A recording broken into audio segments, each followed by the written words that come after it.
Selamat sore, saya Angelina Natalia Ritonangsi Mare-Mare dengan NIM C0D018007, Program Studi Perpajakan kelas F, Fakultas Ekonomi dan Bisnis Universitas Jambi. Saya di sini akan mempresentasikan PowerPoint saya yang berjudul Memahami konsep pengakuan akuntansi pajak tentang investasi pada entitas anak dan properti investasi. Mohon disimak ya. Definisi entitas asosiasi dan entitas anak. Entitas asosiasi. Menurut SAK Etap, mendefinisikan entitas asosiasi sebagai suatu entitas, termasuk entitas bukan perseroan terbatas seperti persekutuan, di mana investor mempunyai pengaruh signifikan dan bukan merupakan entitas anak ataupun bagian dalam joint venture. Pengaruh signifikan adalah kekuasaan untuk berpartisipasi dalam keputusan kebijakan keuangan dan operasional strategik atas suatu entitas. Pada umumnya, entitas asosiasi diungkapkan jika perusahaan memiliki kepemilikan saham sebesar 20% dari jumlah saham yang beredar. Entitas anak. SAK Etap mendefinisikan entitas anak sebagai suatu entitas yang dikendalikan oleh entitas induk. Pengendalian adalah kemampuan untuk mengatur kebijakan keuangan dan operasional dari suatu entitas sehingga mendapatkan manfaat dari aktivitas tersebut.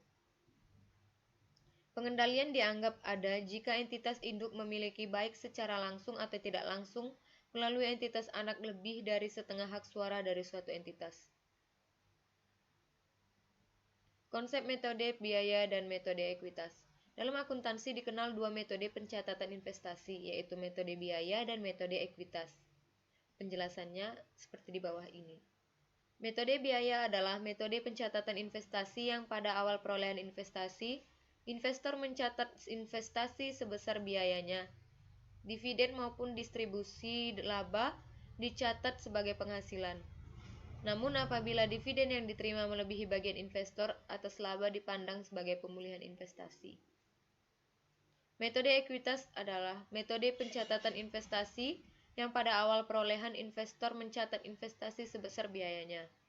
Dividen maupun distribusi laba dicatat sebagai pengurang akun investasi. Nilai investasi ditambah atau dikurangi dengan bagian laba atau rugi investor pada perusahaan asosiasi setelah tanggal perolehan.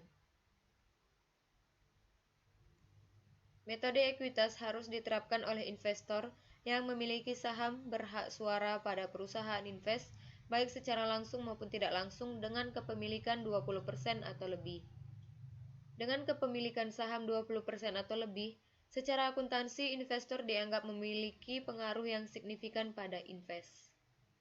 Oleh karena itu, pengakuan penghasilan berdasarkan dividen yang diterima tidak dapat digunakan sebagai ukuran yang memadai untuk merefleksikan penghasilan yang diperoleh investor dari investasi dalam invest, karena distribusi yang diterima tersebut hampir tidak ada hubungannya dengan kinerja invest. Ruang lingkup properti investasi. Properti investasi sebagai properti yaitu tanah atau bangunan atau bagian dari suatu bangunan atau kedua-duanya yang dikuasai oleh pemilik atau lessee melalui sewa pembiayaan, atau untuk menghasilkan rental atau untuk kenaikan nilai atau keduanya, dan tidak untuk A. digunakan dalam produksi atau penyediaan barang atau jasa, atau untuk tujuan administratif. Yang B. dijual dalam kegiatan usaha sehari-hari. Ruang lingkup adalah penjelasan tentang batasan sebuah subjek yang terdapat di sebuah masalah. Sekian presentasi dari saya. Jikalau ada salah kata ataupun tindakan, saya mohon maaf. Terima kasih.